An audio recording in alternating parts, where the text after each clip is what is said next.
So hello friends, this is Saumya और आप देख रहे हैं द सिस्टर टीच क्लास 10 की ये वीडियो। तो द सिस्टर टीच क्लास 10 की इस कक्षा में आप सभी का स्वागत है। तो जैसा कि आप लोग जानते हैं, हम लोग का चल रहा है क्लास 10 मैथ्स का चैप्टर नंबर 4 जिसका नाम है क्वाड्रेटिक इक्वेशन यानी कि द्विघात समीकरण। ठीक है, तो हम लोग का चल रहा था एक्सरसाइज 4.3। पिछले लेक्चर में मैंने एक्सरसाइज 4.3 का फर्स्ट एंड सेकंड क्वेश्चन करवा दिया था। अगर अभी तक आपने ना देखा तो प्लीज़ जाके देख लीजिएगा, क्योंकि वाला वीडियो आप लोगों के लिए बहुत ज़्यादा इंपॉर्टेंट है। ठीक है, तो आज के इस लेक्चर में हम लोग शुरू करेंगे अपना क्वेश्चन नंबर 3, 4 एंड 5 देखेंगे। ठीक है, तो चलिए आज का लेक्चर शुरू करते हैं। उससे पहले अगर अभी तक आपने हम लोग का चैनल सब्सक्राइब नहीं किया तो प्लीज़ कर लें, क्योंकि अगर आप क्लास 10th में हैं और आपके सब्सक्रिप्शन में ये चैनल नहीं तो गलत बात है। और आप हम लोग का टेलीग्राम चैनल पे ज्वाइन कर सकते हैं। डिस्क्रिप्शन में एक लिंक मिलेगा, उससे आप हम लोग का टेलीग्राम चैनल ज्वाइन कर सकते हैं, जिसमें मिलेगा आपको मैं जो भी इस बोर्ड पे पढ़ाऊंगी उसका PDF, most important question, sample paper and class 10th math या साइंस के लिए जो भी इंपॉर्टेंट होगा वो सब हम लोग आपको प्रोवाइड करेंगे। ठीक है, तो चलिए आज का ये वाला लेक्चर स्टार्ट करते हैं। तो लेट्स गेट स्टार्ट। फ्रेंड्स देखिए, ये हम लोग का क्वेश्चन नंबर 3। तो देखिए ये क्वेश्चन क्या कह रहा है कि is it possible to design a rectangular mango grove whose length is twice its breadth and the area is 800 meter square। ठीक है, if so find its length and breadth। हम लोग को लेंथ और ब्रेथ फाइंड करना है, यानी लंबाई और चौड़ाई फाइंड करना है। तो देखिए क्वेश्चन क्या कह रहा है कि क्या एक ऐसी आम की बगिया बनाना संभव है जिसकी लंबाई चौड़ाई से दुगनी हो और उसका क्षेत्रफल हम लोग को दिया है कितना, 800 मीटर स्क्वायर। ठीक है, तो देखिए क्या कह रहा है कि हम लोग को ऐसी एक आम की बगिया बनानी है। मान लीजिए ये आपकी आम की बगिया है। ठीक है, ऐसी कुछ आप लोग की आम की बगिया दिखती है। उसकी जो लंबाई है यानी जो उसका लेंथ है, ठीक है, वो लेंथ क्या कह रहा है कि चौड़ाई से दुगनी हो। तो देखिए हम लोग ने ये हम लोग का L है। ठीक है, तो क्या कह रहा है कि जिसकी लंबाई चौड़ाई से दुगनी हो, तो हम लोग को चौड़ाई को x मानना पड़ेगा। जो इसका ब्रेथ है, ये जो ब्रेथ है आपका, इसको हम लोग को x मानना पड़ेगा। हम लोग लिखेंगे माना चौड़ाई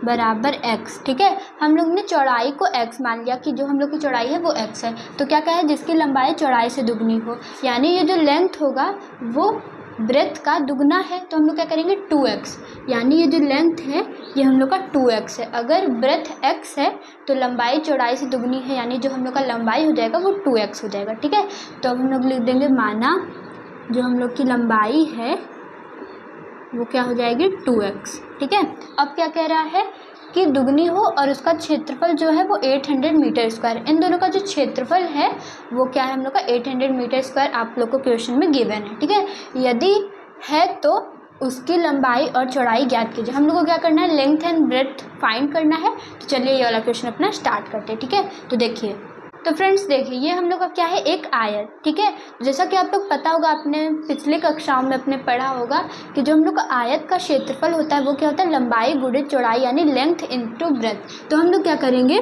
आयत का क्षेत्रफल, आयत का क्षेत्रफल क्या होता है, क्योंकि हम लोग को गिवन है आयत का क्षेत्रफल क्या होता है, लंबाई गुणित चौड़ाई। ठीक है, तो हम लोग को गिवन है आयत का क्षेत्रफल कितना, 800।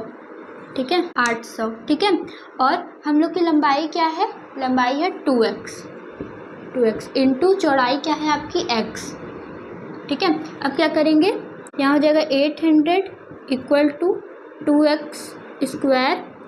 तो यहाँ से 800 2 को इधर ले जा लेंगे तो 800/2 इक्वल टू x स्क्वायर। अब यहाँ से 2 से इसको डिवाइड कर देंगे तो 400 आ जाएगा इक्वल टू x स्क्वायर। तो यहाँ से आपका x जो आ जाएगा, x स्क्वायर है तो अगर स्क्वायर हटाएंगे तो यहाँ अंडर रूट आ जाएगा इधर। ठीक है, तो यहाँ आ जाएगा 400, x equal to under root 400। तो जब आप लोग जानते हैं जो अंडर रूट 400 होता है, अगर इसको अंडर रूट से बाहर निकालेंगे तो हम लोग को 20 मिलेगा, यानी 20 का स्क्वायर होता है 400। ठीक है, तो यहाँ आ जाएगा x इक्वल टू 20।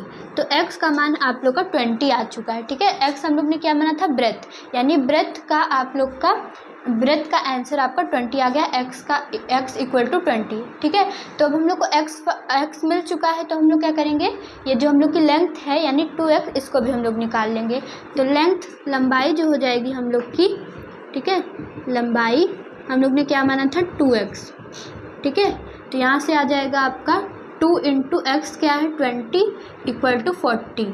ठीक है, तो यहाँ आपकी जो लेंथ है यानी L जो है वो 40 आ गई। ठीक है, तो हम लोग का x का यानी वृत्त का मान 20 आ चुका है और L जो मतलब लेंथ है हम लोग की उसका मान 40 आ चुका है। तो यही क्वेश्चन में कह रहा था कि हम लोग को क्या करना है, लंबाई और चौड़ाई ज्ञात करना है। तो ये है आपका रिक्वायर्ड आंसर, ये है लंबाई का मान और ये है चौड़ाई का मान। ठीक है, आई होप ये वाला क्वेश्चन आपको समझ में आया हो। कोई भी डाउट हो तो प्लीज़ कमेंट करिएगा। ठीक है, तो ये था आपका क्वेश्चन नंबर 3। आई होप आप लोग को समझ में आया हो। तो चलिए बढ़ते हैं अपने 4th क्वेश्चन पे। तो फ्रेंड्स देखिए, ये हम लोग का क्वेश्चन नंबर 4। तो देखिए ये क्वेश्चन क्या कह रहा है कि is the following situation possible, क्या ये जो हम लोग को सिचुएशन दी है क्वेश्चन में दिया है, क्या ये पॉसिबल है। If so determine there present ages. ठीक है, हम लोग को इन लोग की आयु, वर्तमान आयु बतानी है। The sum of the ages of 2 friends, 2 friends हैं। ठीक है, उन लोग का जो एज का सम है यानी उन लोग को जोड़ने पर जो हम लोग को मिलेगा वो क्या है, इस 20 ईयर्स, यानी हम लोग को 20 साल मिलेगा उन दोनों की आयु को जोड़ने पर। ठीक है, अब क्या कह रहा है, 4 ईयर्स एगो यानी 4 साल पहले the product of their edges in years was 48। ठीक है, तो जो उन लोग 4 साल पहले जो उन लोग की क्या है आयु है, उन लोग का जो गुणनफल है वो 48 है। तो देखिए मैं बताती हूँ इस क्वेश्चन में क्या कह रहा है कि क्या निम्न स्थिति संभव है, यदि है तो उनकी वर्तमान आयु ज्ञात कीजिए। क्या कह रहा है कि दो मित्रों की आयु का योग 20 वर्ष है, यानी मान लीजिए 2 फ्रेंड्स हैं। ठीक है, 2 फ्रेंड्स हैं, उन लोग की जो आयु का योग है यानी जो उन लोग की एज है, अगर उन दोनों के आयु को जोड़ेंगे तो हम लोग को 20 वर्ष मिलेगा। ठीक है, 20 वर्ष है, 4 वर्ष पूर्व उनकी आयु का गुणनफल 48 था। ठीक है, यानी आज से 4 साल पहले उन लोग की जो आयु का गुणनफल है यानी उन दोनों का जो प्रोडक्ट है, उन दोनों को जब मल्टीप्लाई करेंगे तो क्या मिलेगा हम लोग को 48। ठीक है, अब देखिए हम लोग को क्या करना पड़ेगा, मानना पड़ेगा। तो हम लोग लिखेंगे लेट माना जो पहले वाले दोस्त की आयु है यानी पहले मित्र की वर्तमान आयु, यानी जो पहले वाले मित्र की वर्तमान आयु है वो x है। ठीक है, हम लोग ने लेट कर लिया, मान लिया।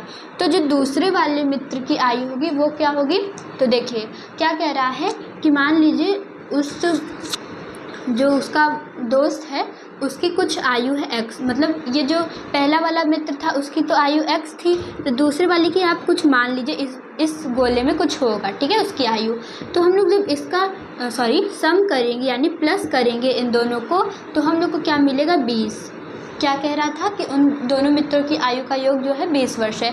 तो अगर हम लोग इन दोनों की आयु को जोड़ेंगे, पहले वाले मित्र और दूसरे वाले मित्र की, जिसको अभी हम लोग की आयु नहीं पता है ना, जिसकी आयु हम लोग को अभी नहीं पता है, तो उन दोनों को जब जोड़ेंगे तो 20 वर्ष आएगा। तो हम लोग क्या करेंगे कि देखिए 0 मतलब ये जो गोला है इसको यहीं रहने देंगे, दूसरे वाले मित्र की आयु, और x को इधर भेज देंगे तो 20 आ जाएगा प्लस x, इधर जाएगा माइनस x। तो यानी जो दूसरे वाले मित्र की आयु रहेगी वो अगर हम लोग 20 में से पहले वाले मित्र की आयु को घटाएंगे तो मिलेगा। तो हम लोग लिख देंगे कि माना दूसरे मित्र की वर्तमान आयु जो है वो 20 माइनस x है, यानी 20 में से जब पहले वाले मित्र की आयु को घटाएंगे तो हम लोग को दूसरे वाले मित्र की आयु पता चल जाएगी। तो देखिए अब क्या कह रहा है कि 4 वर्ष पूर्व उनकी आयु का गुणनफल 48 था, यानी 4 साल पहले। आप लोग क्या करेंगे, अगर मैं पूछूंगी आप लोग की अभी आयु क्या है तो आप लोग बताएंगे। ठीक है, और मैं कहूँगी कि अगर आप लोग की 4 साल पहले आयु क्या थी तो आप क्या करेंगे कि अभी जो वर्तमान आयु है यानी अभी जो आपकी एज है उसमें से 4 वर्ष घटा देंगे। ठीक है, तो वही हम लोग क्या करेंगे, वर्तमान आयु हम लोग ने तो इन लोग की ये माना है, तो अगर हम लोग को 4 वर्ष पहले की आयु निकालनी पड़ेगी तो निकालनी होगी, तो हम लोग क्या करेंगे इसमें से 4 को घटा देंगे। तो देखिए मैं क्या करूँगी कि अभी क्या है x, ठीक है, तो इक्वल टू ये 20 माइनस एक्स, पहले वाली मित्र की आयु x और दूसरे वाले मित्र की 20 माइनस x। ठीक है, अब क्या करेंगे, पहले वाले मित्र के में से 4 वर्ष घटाएंगे, ठीक है, x माइनस 4, और दूसरे वाले मित्र के में से 4 वर्ष घटाएंगे, इक्वल टू क्या आएगा आप लोग का, 4 वर्ष पूर्व उनकी आयु का गुणनफल 48 था। यानी इन लोग का अभी जो गुणनफल करेंगे देखिएगा तो हम लोग क्या मिलेगा 48। अब हम लोग क्या करेंगे, देखिए x माइनस 4 है, x माइनस 4, ठीक है, इंटू 20 में से 4 घटाएंगे तो 16 माइनस एक्स, ठीक है, 16 माइनस एक्स, ठीक है, इक्वल टू आप लोग को 48 मिलेगा ना। अब हम लोग क्या करेंगे कि x की पहले 16 माइनस एक्स में, यानी x 16 माइनस एक्स की मल्टीप्लाई, ठीक है, इंटू -4 की, यहाँ मैं -4 लिख दे रही हूँ, -4 की फिर 16 माइनस एक्स में मल्टीप्लाई इक्वल टू 48। ठीक है, अब क्या करेंगे, x की 16 में तो 16x और माइनस एक्स की x में तो x स्क्वायर तो -4 16 जा 64। ठीक है, तो फ्रेंड्स देखिए अब क्या करेंगे, माइनस की माइनस में मल्टीप्लाई प्लस और 4 की x में मल्टीप्लाई 4x। ठीक है, और 48 को इधर बुला लेंगे तो माइनस का 48 इक्वल टू 0। अब क्या करेंगे, 16x में से 4x को जोड़ देंगे, 16x को 4x में जोड़ देंगे। ठीक है, तो यहाँ मिल जाएगा आप लोग का -x स्क्वायर, ठीक है, और 16x 4x प्लस का 16 4 20x माइनस 40 नहीं, अभी 64 को 48 में जोड़ेंगे तो 8 4 12, ठीक है, 8 4 12 का 2, 1 हासिल, और 6 4 10 1 11, यानी 112 आप लोग को मिल जाएगा। तो माइनस का 112 इक्वल टू 0। अब हम लोग को क्या, अभी देखिए प्रॉपर इक्वेशन नहीं है, मैंने बताया था कि अगर किसी भी इक्वेशन के बाहर माइनस का साइन हो तो हम लोग क्या करते हैं, पूरे साइन को बदल देते हैं अंदर वाले। तो क्या करेंगे, एक्स स्क्वायर प्लस है माइनस हो जाएगा 20x माइनस 112 प्लस का, ठीक है, इक्वल टू 0। तो ये अब जाके हम लोग का प्रॉपर इक्वेशन बना है। ठीक है, अब क्या करेंगे हम लोग को, देखिए हम लोग को क्या निकालना पड़ेगा, प्रॉपर इक्वेशन बन गया, हम लोग को क्या निकालना पड़ेगा, इसका d यानी विविक्त कर। तो हम लोग को पता चलेगा कि ये मूल वास्तविक है या नहीं, समान है या भिन्न है। तो हम लोग को d निकालने के बाद मूलों की प्रकृति का पता चलेगा, फिर हम लोग अगर होगा तो हम लोग मूल भी निकाल सकते हैं। ठीक है, तो अब हम लोग क्या करेंगे, देखिए मैं इधर कर दे रही हूँ, क्या है आपका equation, X square minus 20x plus 112। तो अगर हम लोग इसको ax square plus bx plus c equal to 0 से अगर इसको कंपैरिजन करें तो यहाँ हम लोग का a क्या है, a की मतलब एक्स स्क्वायर का गुणांक क्या है, एक्स स्क्वायर में मल्टीप्लाई a की मतलब a की जगह क्या है यहाँ 1। ठीक है, तो a इक्वल टू 1 आ जाएगा आप लोग का, a क्या है 1, और प्लस b क्या है आपका माइनस का 20, b क्या है आपका माइनस का 20, यानी x का गुणांक 20 है, प्लस c की जगह क्या है आपका 112, तो c इक्वल टू 112। ठीक है, अब क्या करेंगे हम लोग d निकालेंगे, तो d equal to B square minus 4ac। ठीक है, तो d क्या है आपका b क्या है माइनस का 20 का स्क्वायर माइनस 4, a क्या है 1 इंटू सी क्या है आपका 112। ठीक है, यहाँ से आ जाएगा आपका d इक्वल टू 20 का स्क्वायर आप लोग जानते हैं 400 होता है, माइनस 112 में 4 की मल्टीप्लाई करेंगे तो 4 2 ज़ा 8, 4 1 ज़ा 4, 4 1 ज़ा 4। ठीक है, अब क्या करेंगे, d में से d इक्वल टू 400 माइनस 448, तो इसमें से इसको घटाएंगे तो आपका आ जाएगा d इक्वल टू माइनस का 48। तो फ्रेंड्स देखिए यहाँ आप लोग ध्यान से देखिए कि जो हम लोग का d आ गया है वो लेस देन 0 आ गया है, यानी 0 से छोटा है आपका d, यानी -48 है। तो हम लोग क्या करेंगे, मैंने आप लोग को बताया था कि अगर जो हम लोग का d यानी विविक्तकर आता है, डिस्क्रिमिनेंट आता है, अगर वो छोटा होता है 0 से तो हम लोग क्या कहते हैं कि वहाँ कोई हल नहीं मिलता, यानी कोई वास्तविक मूल नहीं मिलता। तो हम लोग लिख देंगे कि कोई वास्तविक मूल नहीं। तो आप लोग आंसर में ये लिख सकते हैं कि यहाँ कोई वास्तविक मूल नहीं है, यानी हम लोग को इसका मान निकालना संभव नहीं है। यही क्वेश्चन में कह रहा था कि क्या निम्न स्थिति संभव है, तो हम लोग कह देंगे नहीं, ये स्थिति बिल्कुल भी संभव नहीं है, क्योंकि जो d है वो लेस देन या स्मॉलर देन 0 आ रहा है, तो यानी मूल की प्रकृति जो है वो वास्तविक नहीं है। ठीक है, तो आई होप ये वाला आप लोग को क्वेश्चन नंबर 4 समझ में आया हो। कोई भी डाउट हो तो प्लीज़ कमेंट करिएगा, ठीक है। तो चलिए बढ़ते अपने 5th पार्ट पे। सो फ्रेंड्स देखिए, ये हम लोग का question number 5 and last question.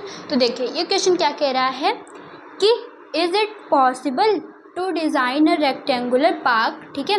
क्या ये संभव है हम लोग एक रेक्टेंगुलर पार्क बनाने के लिए, क्या ये संभव है कि उसका जो पार्क ऑफ पेरीमीटर है, यानी जो उसका परिमाप है पार्क का, वो 80 मीटर है एंड इट्स एरिया क्या है 400 मीटर स्क्वायर, ठीक है। तो इफ़ सो अगर संभव है तो find its length and breadth. तो हम लोग को क्वेश्चन नंबर 3 की तरह ही हम लोग को लेंथ एंड ब्रेथ यानी लंबाई और चौड़ाई इस क्वेश्चन की ज्ञात करनी है। तो देखिए ये क्वेश्चन क्या कह रहा है कि क्या परिमाप 80 मीटर तथा क्षेत्रफल 400 मीटर के एक पार्क को बनाना संभव है, यदि है तो उसकी लंबाई और चौड़ाई ज्ञात कीजिए, ठीक है। तो देखिए हम लोग क्या करेंगे, मान लीजिए आप लोग के पास ऐसा कोई एक क्या है पार्क, ठीक है, बनाना हम लोग को है ना। तो ये एक पार्क है, अच्छे से बना दूँ, एक रेक्टेंगुलर शेप का आप लोग का पार्क है। अब क्या कह रहा है कि इसका जो परिमाप है, परिमाप आप लोग जानते हैं आयत का परिमाप, यानी जो हम लोग का क्या होता है रेक्टेंगल, उसका जो परिमाप पेरीमीटर होता है वो 2l+b होता है, यानी 2l+b ये आप लोग का सूत्र होता है किसका, आयत के परिमाप का, ठीक है।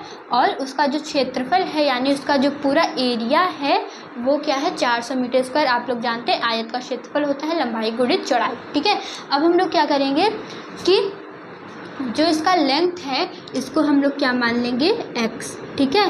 हम लोग लेंथ को x मान लेंगे और जो हम लोग का ब्रेथ है उसको y मान लेंगे, यानी चौड़ाई को y मान लेंगे।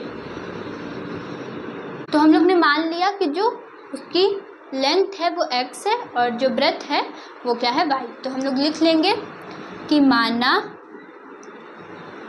आयत या फिर पार्क आप लोग लिख सकते हैं, माना पार्क की लंबाई इक्वल टू x और पार्क की चौड़ाई इक्वल टू y। तो हम लोग ने लंबाई और चौड़ाई को x y मान लिया। अब क्या करेंगे कि जो आयत का आप लोग का क्या होता है, आयत का परिमाप हम लोग को गिवन है। तो आयत का परिमाप क्या होता है 2l+b, यानी ब्रैकेट में 2 × l+b। आयत का परिमाप गिवन है क्या है आपका 80, तो 80 इक्वल टू 2l क्या है आप लोग का लेंथ हम लोग ने माना है x प्लस ब्रेथ क्या माना है हम लोग ने y, ठीक है। अब हम लोग क्या करेंगे 80 को एज इट इज़ लिख देंगे और ये जो 2 है इसको इधर बुला लेंगे, ठीक है, और equal to x plus Y, ठीक है। अब क्या करेंगे 2 से 80 को डिवाइड कर देंगे तो जो आपका x प्लस वाई आएगा वो कितना आएगा 40, ठीक है। x प्लस वाई आप लोग का 40 आ जाएगा। तो यहाँ से आप लोग चाहे तो y का मान निकाल सकते हैं। तो y का मान यहाँ से आ जाएगा आपका 40 माइनस एक्स प्लस x को इधर बुला लेंगे तो 40 माइनस एक्स आपका y का मान निकल गया, ठीक। अब हम लोग क्या करेंगे, जो क्षेत्रफल दिया है 400 मीटर स्क्वायर इसका सूत्र लगाएंगे। तो क्या लिखेंगे कि आयत का क्षेत्रफल, आयत का क्षेत्रफल क्या होता है लंबाई लेंथ इनटू ब्रेथ। तो आयत का क्षेत्रफल का क्या कितना दे रखा है आपका 400 इक्वल टू लेंथ आपका क्या है x इनटू ब्रेथ क्या है आपका y, ठीक है। अब फ्रेंड्स देखिए हम लोग क्या करेंगे 400 की जगह 400 इक्वल टू x की जगह x इंटू वाई का मान क्या है आपका 40 माइनस एक्स। तो y की जगह हम लोग 40 माइनस एक्स लिख देंगे, 400 की जगह 400, x की 40 में मल्टीप्लाई तो 40x और x की माइनस एक्स में मल्टीप्लाई तो माइनस एक्स स्क्वायर, ठीक है। अब क्या करेंगे हम लोग माइनस एक्स स्क्वायर की जगह minus x square plus 40x की जगह 40x और 400 को इधर बुला लेंगे तो माइनस का 400 इक्वल टू 0, ठीक है। अब क्या करेंगे कि मैंने बताया था अगर किसी भी इक्वेशन के आगे जो हम लोग का माइनस रहता है अगर रहता है तो हम लोग क्या करते हैं सारे चिन्ह को बदल देते हैं। तो हम लोग क्या करेंगे कि एक्स स्क्वायर की जगह एक्स स्क्वायर माइनस को हटा देंगे, प्लस की जगह माइनस 40x और माइनस की जगह प्लस 400 इक्वल टू 0। तो ये अब आपका प्रॉपर इक्वेशन बन गया है।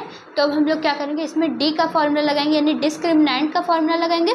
फिर जो होगा, अगर मूल वास्तविक होंगे तो हम लोग उसका एक्स का भी मान निकालेंगे, फिर हम लोग का आंसर आ जाएगा। ठीक है, अब क्या करेंगे, इसको मानक द्विघात समीकरण यानी ax² plus bx plus c equal to 0 से हम लोग जब कंपैरिजन करेंगे, तो मैं इसको इरेज कर दे रही हूँ।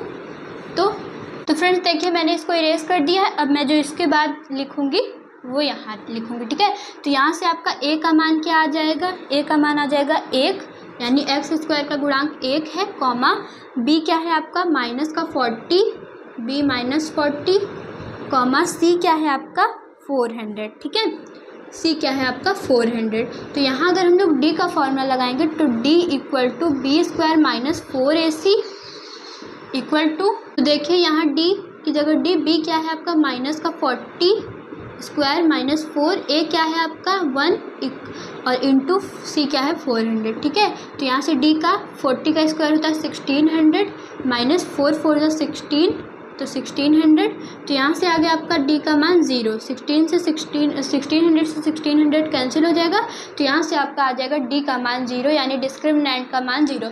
तो मैंने बताया था कि अगर डिस्क्रिमिनेंट का मान 0 आ जाए तो हम लोग क्या कहते हैं, दो समान वास्तविक मूल। तो यहाँ क्या है आपका, यहाँ आ जाएगा आपका दो समान वास्तविक मूल। ठीक है, दो समान वास्तविक मूल। तो यहाँ हम लोग का मूल वास्तविक है, तो हम लोग क्या करेंगे, x का मान निकालेंगे। तो मैंने x का भी फॉर्मूला बताया था, श्रीधराचार्य सूत्र से हम लोग x का मान निकाल लेंगे। ठीक है, तो x का फॉर्मूला मैंने बताया था x equal to minus b plus minus √d upon 2a। तो आई होप आप लोग ने ये सब फॉर्मूला याद कर लिया, बहुत ज़्यादा इंपॉर्टेंट है ये सब फॉर्मूला, प्लीज़ आप लोग याद कर लीजिए। ठीक है, तो यहाँ से x का मान आपका आ जाएगा माइनस b क्या है आपका माइनस का 40 प्लस माइनस √d 0 है, तो इसको लिखने का कोई अर्थ होता नहीं। तो देखिए 2 इंटू a क्या है आपका 1। ठीक है, तो यहाँ से आ जाएगा x इक्वल टू प्लस का 40 अपॉन 2, तो यहाँ से x का मान आ जाएगा आपका 20। ठीक है, x का मान आ गया आपका प्लस का 20। तो x का मान यानी हम लोग ने जो लंबाई माना था x, उसका मान 20 आ गया यानी 20। ठीक है, अब क्या करेंगे, हम लोग को y का मान निकालना है। तो y हम लोग ने एक समीकरण बनाया था, चाहे तो आप लोग ये समीकरण 1 लिख सकते हैं। तो हम लोग लिखेंगे यहाँ समीकरण 1 से। ठीक है, समीकरण 1 से, समीकरण 1 क्या है, y equal to 40 minus X. तो y 40 माइनस एक्स क्या है 20, तो y इक्वल टू 40 में से 20 घटाएंगे तो 20। ठीक है, तो यहाँ से आपका x का मान भी 20 और y का मान भी 20। ठीक है, तो यहाँ 20 मीटर आप लोग अपना आंसर लिख सकते हैं। तो जो हम लोग का आयत था उसकी लंबाई भी 20 और चौड़ाई भी 20। हालांकि ये तो आयत नहीं होना चाहिए, ये एक वर्ग होना चाहिए क्योंकि उसकी दोनों भुजा बराबर होती है, पर क्वेश्चन में गिवन है तो हम लोग मान के चलेंगे। तो देखिए y हम लोग का y का जो चौड़ाई हम लोग ने माना था 20 मीटर आ चुका है आपका, और ये जो हम लोग ने लंबाई माना था ये भी 20 मीटर आ चुका है। तो ये था आपका पूरा क्वेश्चन एंड ये था आपका रिक्वायर्ड आंसर। आई होप आप लोग को ये वाला सारा क्वेश्चन समझ में आया। थोड़ा लेंदी था ये वाला क्वेश्चन, पर बहुत ज़्यादा ईजी था, जैसा कि आप लोग देख सकते हैं। ठीक है, तो ये था आपका क्वेश्चन नंबर 5। आई होप आप लोग को समझ में आया हो। कोई भी डाउट हो तो प्लीज़ कमेंट करिएगा। तो आज मैंने ये पूरा एक्सरसाइज नहीं, पूरा चैप्टर ही कंप्लीट कर दिया है। अब इस चैप्टर में कोई भी क्वेश्चन मुझे बताने के लिए नहीं बचे हैं, सारे के सारे मैंने क्वेश्चन करवा दिए हैं। जितने भी क्वेश्चन मैंने करवाए हैं उतने ही आएंगे। तो आई होप आप लोग ने पूरा कंसेप्ट समझ लिया हो। तो मिलते हैं अगले लेक्चर में न्यू चैप्टर के साथ, न्यू एक्सरसाइज के साथ, न्यू कंसेप्ट के साथ, न्यू टॉपिक के साथ, न्यू क्वेश्चन के साथ। तो मिलते हैं अगले लेक्चर में, तब तक के लिए bye bye, take care and we will meet in our next video. Bye bye. अगर वीडियो अच्छी लगे तो प्लीज़ लाइक शेयर सब्सक्राइब करिएगा। Bye bye.